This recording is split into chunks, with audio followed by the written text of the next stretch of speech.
Elena Rybakina is the rising star from Russia, claiming her titles and establishing her name among tennis players right now.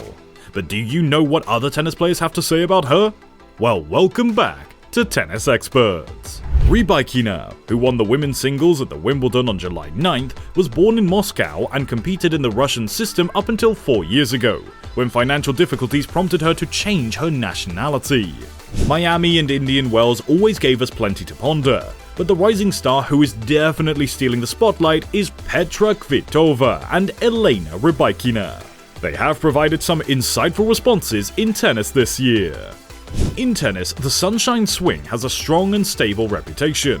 Indian Wells and Miami filled the void between Australia and Paris, whereas the largest events on the tennis calendar occur frequently between Roland Garros and the US Open. Pressure comes along with expectation, and it hasn't always delivered. But it did this year, and Elena Rybakina was the driving force behind it. Without a doubt, Rybakina has reached a completely new and unmatchable level this year. She had a rocky beginning, as do many elite athletes, losing 2 of her 3 matches in both events in Adelaide in January. In one of the matches, Kvitova faced off against the Ukrainian qualifier Marta Kostyuk. However, the Australian Open's warm-up competitors are known for their highly volatile nature.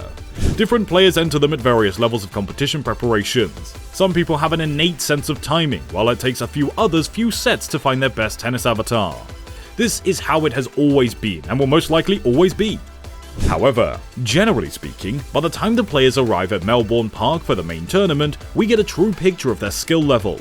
And this is the level with Rybakina, and it's truly astounding. She ought to have been seeded far higher than 22, which would have given her a more challenging road and put her in danger of colliding with Iga Swiatek right away. The Pole was completely defeated in straight sets in the round of 16 encounter. That's the literally most significant statement you can make this time in women's tennis. After upsetting one major champion in Australia, Elena Rybakina went on to earn straight set victories over Victoria Azarenka and Yelena Ostapenko. Even if it was beginning to appear that those who had deemed Rybakina's Wimbledon victory an outliner had significantly miscalculated the Kazakh star, Aryna Sabalenka was simply too talented for her in the final.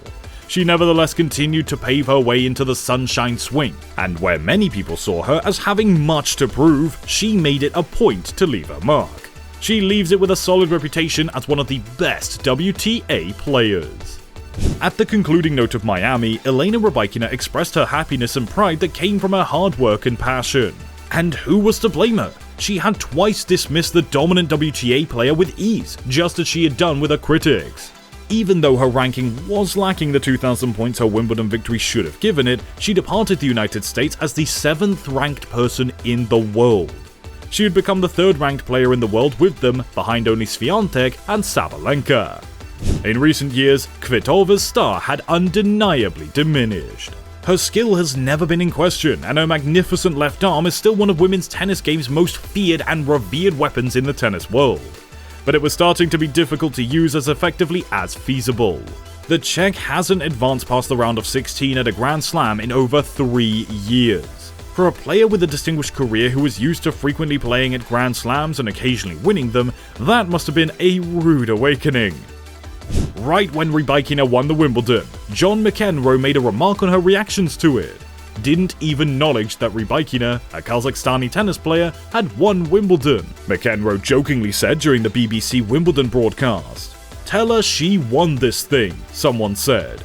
On the same show as McEnroe, Tracy Austin said, "I'm not even sure Rybakina knows she won Wimbledon."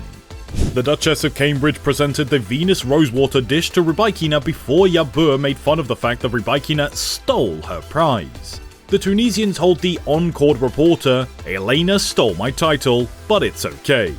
I genuinely missed this event, but despite how depressed I feel, I'm working to motivate future generations in my nations.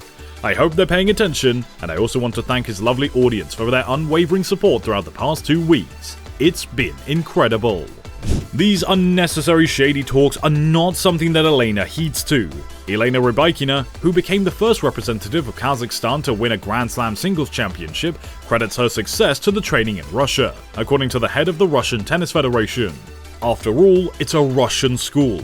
After Rybakina defeated Ons Jabeur to win the title, Russian Tennis Federation President Shamil Talpashev told Russian sports website Championat she played here with us for a long time and then in Kazakhstan. Rybakina was referred to by Talpashev as a Moscovite.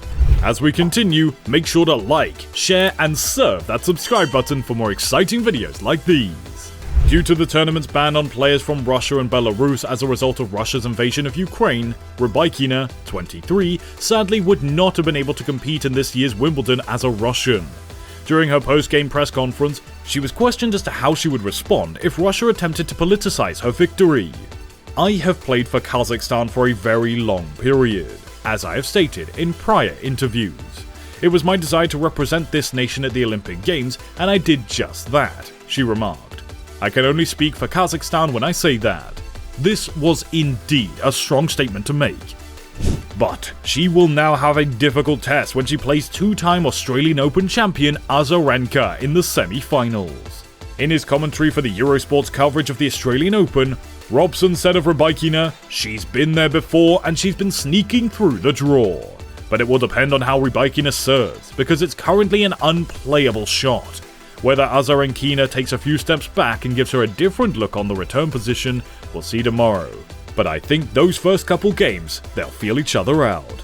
It's interesting that Rybakina frequently hits her forehands across the court, and once you begin to recognize those tendencies, I believe it gives Azarenka a small window of opportunity.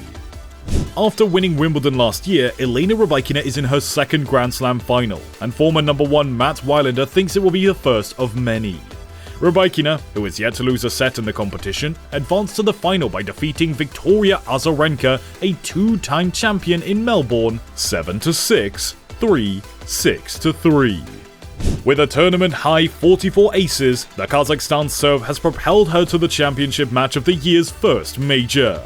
Rybakina's strong game and disposition, in the opinion of Wilander, will help to guide her to greater success in the future.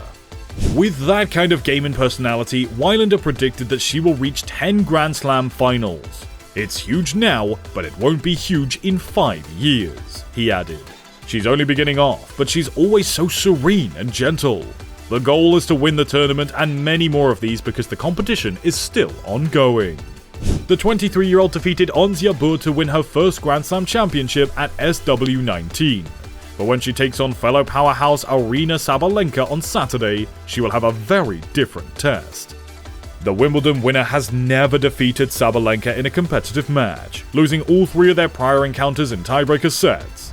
It has surely been a rocky road for Elena, but according to tennis experts, she's still on the right path. Tennis enthusiasts all over are waiting to see more of her incredible performances, and so are we.